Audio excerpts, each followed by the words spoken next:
Did you know there's a difference between good stress and bad stress? Bad stress absolutely, hands down, will end up killing you. And if it doesn't end up killing you, it'll end up giving you a heart attack or a stroke, which will make the rest of your life fairly miserable and a really big struggle. Good stress, on the other hand, is stress that evolves you, that moves you forward, that keeps you healthy, that keeps you vibrant and alive up until 100 and past. You know, you've all seen those videos of, women who are 102 years old still doing yoga and still dancing and still doing gymnastics. You've seen them all. That's because they have learned how to embrace good stress. You've also seen the videos of people who at 60, their faces are creased, their digestion is terrible. Like Scrooge, they can't eat anything. They have to stay in bed. Their work has to take them off of work. Their doctor pulls them away and says, you know what, you're too sick to keep working. We all know both sides of the coin. So what's the difference? That's what we're going to talk about for a few minutes today. So I'm Rita Hickman. I'm a body-mind expert and a wellness coach. And over the last 10 years, I've helped over 100,000 women with my pain management meditations, my one-on-one coaching, my body work and energy work practice, and the group work that I do as well, the workshops and the classes and the things that I host. And I know a thing or two about the difference between good stress and bad stress. When I was a kid, I was in a position of, I was dealing with an alcoholic family. I was dealing with sex abuse from a stranger. I was dealing with a brother who was older than me and lived in a nursing home because he was a vegetable. And my family was dealing with this whole level of stress. We were isolated. I didn't have any relatives or family nearby. And I had no support system, and I just had to figure it out on my own. And the beautiful thing about those sorts of things is because it meant that I started on the path of healing much faster than everybody else. I hit my bottom much faster than most women did. And because of that, I became an expert on the difference between bad stress and good stress. So a few years ago, I came across a research, which I love research. I'm a body-mind nerd, and I study it whenever it comes across. I seek it out, and I love the new cutting-edge things that they find out about the digestive system and mental health, and about heart health and emotional health, and all those interconnections, and how we can make them work. And Asian medicine for a long time has had they've understood that everything is completely interconnected and that they all affect one another. And the difference between bad stress and good stress that this lovely article and research really pointed out was that bad stress is stress that you think is bad, and good stress is stress that you think is good. It's your opinion. It's your perspective. It's how you handle it. So what bad stress does, when something comes into your life and it makes you feel upset, it makes your heart hurt, it makes your stomach upset, it makes your shoulders tense, it makes you stay awake at night, that's not inherently bad. It's only inherently bad when we think it's bad, because then our blood vessels narrow, our nervous system shuts down, our digestive system shuts down, and then our heart has to work harder. And when we're in a constant state of fight or flight, which most people are in this day and age, our heart has to work 2 or 3 or 4 or 5 times as hard in order to pump the blood.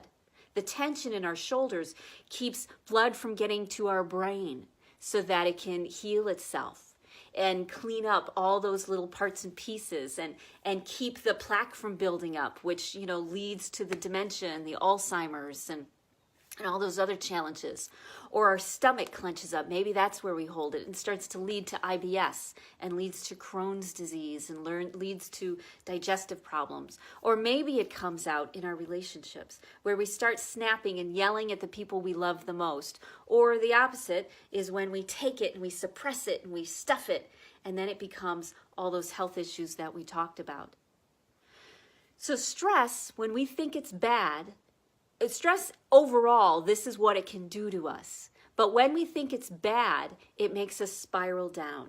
And we start to make those choices of not eating or eating too much or eating the wrong food or eating at the wrong time, or the choices of yelling at our dog or scowling at our kid or verbally abusing the people who are around us, or the choice of staying up later at night and distracting yourself with movies and television and Candy Crush and Facebook and solitaire, the things that we use then to stay awake. And all of those things take stress, which is neutral, which is an adrenaline response, and keeps it stuck and keeps us spiraling down.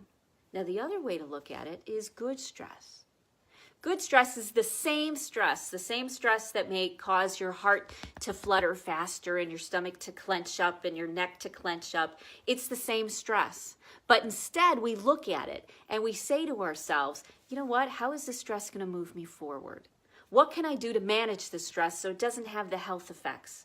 So what it does is it launches you into a transformation, into a transition. You start learning about meditation. You start getting your health on track. You start learning about relationship skills and social skills. And that's exactly what happened to me in my life. I spent the first 30 years doing all of those things of stress that never ended and just kept me spiraling down until I hit my limit at 30. And at 30, I knew I couldn't stay there. And that's when I started to change how I dealt with stress. And I started to realize that stress was a motivator. It was a catalyst. It was something that would move me forward and make me into the greatest version of myself that I ever wanted to be. And it would keep me living and alive and dancing and happy and engaged and working for the rest of my life. Because stress is designed to move us, to create action. And when you come from the recovery background, when you come from a healing background or personal growth, you realize that is the purpose of stress. Not to pull us down and make us sick, but to motivate us and move us forward and achieve great, amazing things we never thought were possible.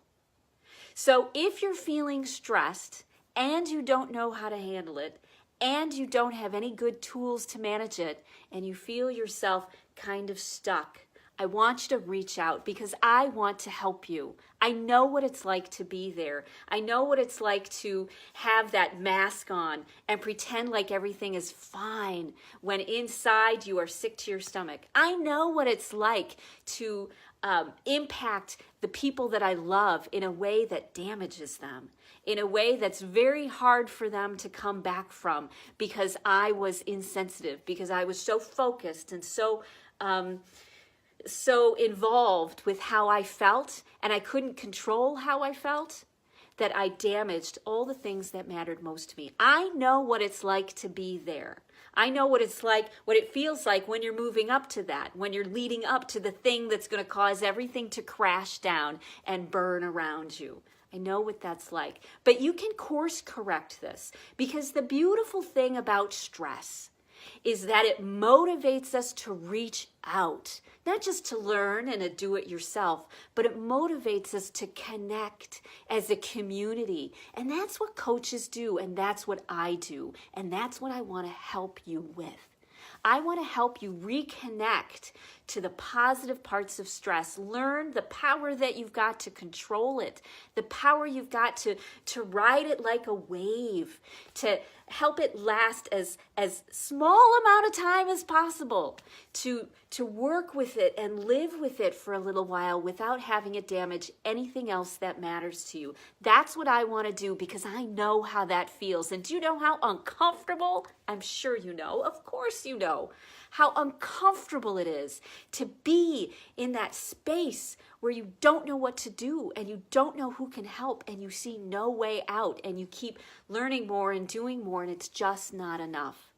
I know exactly how uncomfortable that is. And so I've made it my purpose to help women get out of the do-it-yourself and the isolation and help give them the motivation and the strength and the tools and the grace to use that stress to become the brilliant, amazing light that they are meant to be, that they can be, that they should be, that we are so miraculously designed to be in some way.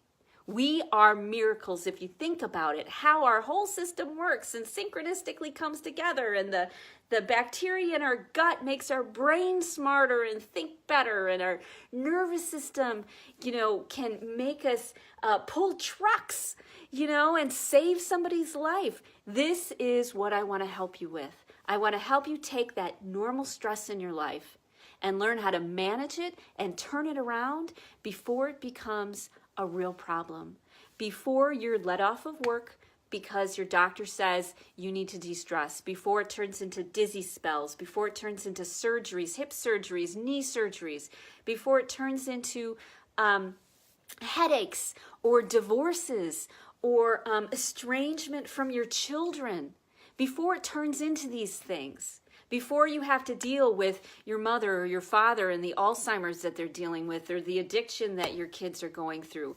Healers have to heal themselves first, and that's what I want to help you with, because that is my genius. Helping you understand how to manage all of that, not because you're broken, but just because you haven't gotten the support and the help that you need to really take that stress and help it launch you into past 100 years old, past 120, and who knows, by the time you're there, medical science may be so amazing, we might be able to live to 150 and 160, just like those great science fiction books that say that we can, because we all know science fiction is kind of the predecessor to where we're going, okay?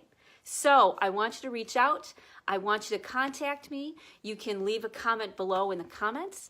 You can contact me, private message me through my Facebook page. Just click on that thing at the top, or you can contact me directly. rhickman@inspiremassage.com. Here's the link on the video to my website, or you can even text me directly. 815-245-9673. Yep, I'm giving it out to you because I want to help, and I can help. And if you let me, I will help. Okay? I hope you have a great rest of your day. And I know you've got this. Bye.